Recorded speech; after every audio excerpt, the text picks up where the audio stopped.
Salut à tous, j'espère que vous allez bien, que vous vous portez bien. Comme d'habitude, je vous dirais que pour ma part, ça va. Bah oui, parce que je fais tout court, tout simplement. Alors, aujourd'hui, on va parler de la compétition.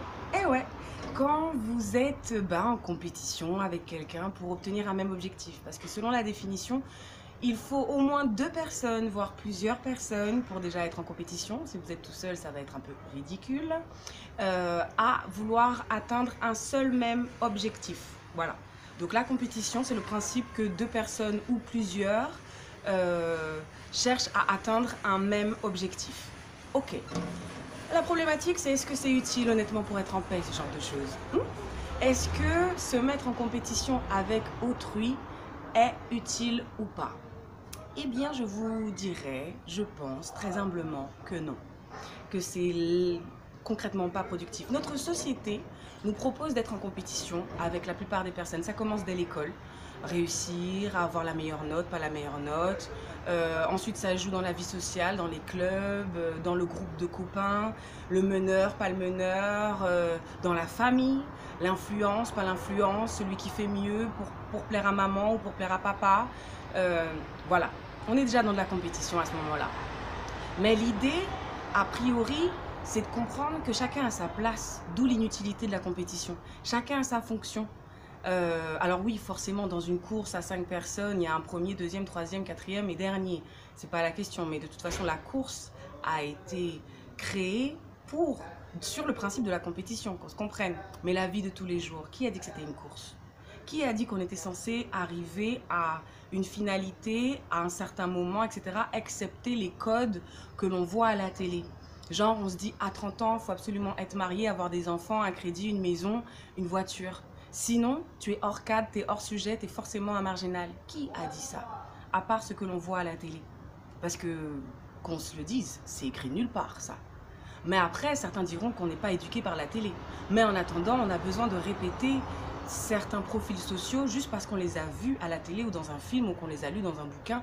Tout ça, c'est de la fiction. Ça s'appelle de la fiction. Et nous, on vit dans une vie réelle. Qu'on se comprenne. Donc, pour revenir à notre sujet, la compétition. Oui, je considère que c'est inutile. Pourquoi? Parce que chacun a sa place. Je vais vous prendre une image comme j'aime tant pour que vous compreniez. Si l'œil veut faire ce que fait la bouche, si l'oreille veut faire ce que fait le nez, comment pensez-vous que le visage va s'en sortir à la fin? Parce que l'œil n'a pas pour fonction d'émettre du son comme la bouche le fait. L'œil est là pour capter des informations, pour observer, pour transmettre tout ça au reste. La bouche, elle, n'est pas faite pour observer, elle est faite pour exprimer. L'oreille est faite pour écouter. Si on n'écoute pas avec nos oreilles, les oreilles sont là mais elles servent à rien. Comprenez où j'en viens même, on peut parler du pied. Si votre pied est jaloux de la main, il est en compétition avec la main. Donc vous marchez sur la tête, vous marchez avec vos mains, vous pensez que vous êtes un animal à quatre pattes? Non, nous sommes bipèdes, nous marchons avec nos pieds. Les pieds ont pour fonction d'être connectés au sol et de nous faire avancer vite, lentement ou rester sur place parce qu'on a quelque chose à observer. C'est sa fonction première. Même si demain il a la capacité, parce qu'on l'aura éduqué à récupérer quelque chose par terre pour que ça serve comme la main, vous voyez ce que je veux dire? C'est une souplesse, une capacité que vous aurez développée, mais il n'empêche que le pied reste, le socle qui va sur le sol et qui permet d'avancer. Il n'est pas fait pour être une main. Il n'y a que la main qui est faite pour prendre quelque chose, pour pouvoir le déplacer, le transporter, l'écraser. Il n'y a que la main qui peut faire ça. Donc c'est une question de place, encore une fois.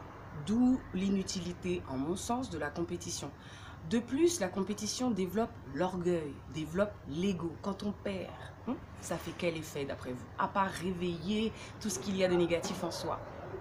Bon, pour ceux qui sont bons perdants, en général, c'est parce que l'humilité est déjà là ou parce qu'ils ont conscience de leur valeur. Ils ont une bonne estime d'eux, n'est-ce pas? On revient à la même chose. Ils n'ont pas besoin de se justifier par rapport à leur perte. Pour eux, ce n'est même pas une perte. C'est pas une défaite. Ce n'est qu'une expérience. Et toc. Voilà. Sur le principe de la compétition, voilà où je voulais en venir.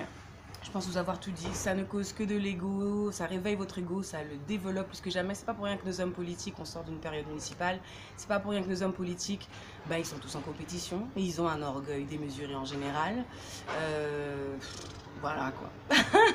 Vous verrez que l'orgueil est souvent lié à la compétition. Et oui, élément encore qui peut permettre de repérer quand on est en compétition. Les compétiteurs en général, les gens très orgueilleux, vous verrez qu'ils ont au moins une fragilité exacerbée en eux. Il y a toujours au moins un truc qui est super sensible chez eux et qui peut réveiller une colère, une rage, etc. Faites le tour, vous verrez. Quelqu'un qui est fort dans la compétition, vous voyez, genre Usain Bolt ou n'importe quel autre compétiteur ou homme politique qui réussit, vous verrez qu'ils ont une fragilité. J'utilise le terme fragilité volontairement parce que c'est le truc, si vous en parlez, si vous leur faites ça, ils pètent un plomb. C'est dire qu'ils ne sont pas si renforcés que ça, qu'ils ne sont pas dans le fond si assurés que ça de leur réussite, si tant en paix en fait. C'est la paix, parce qu'on parle toujours de la paix dans ces vidéos. Donc voilà, je reviendrai la prochaine fois pour compléter bien sûr ce sujet sur la compétition, en vous apportant quelques petites clés de comment éviter la compétition ou ne pas vivre en compétition, en tout cas s'en détacher pour peu qu'on nous la propose. Pour parler de moi, beaucoup de personnes se sont mis en compétition avec moi, que ce soit professionnellement, socialement, familialement, amicalement. Alors que, en ce qui me concerne, je ne suis pas en compétition avec eux.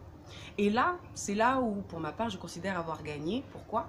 Parce qu'ils sont tout seuls à jouer. Ils sont tout seuls à vouloir atteindre leur objectif. Et en finalité, en général, ils se rendent compte qu'on ne va pas du tout dans la même direction. Encore une fois, parce que je ne suis pas en compétition avec eux.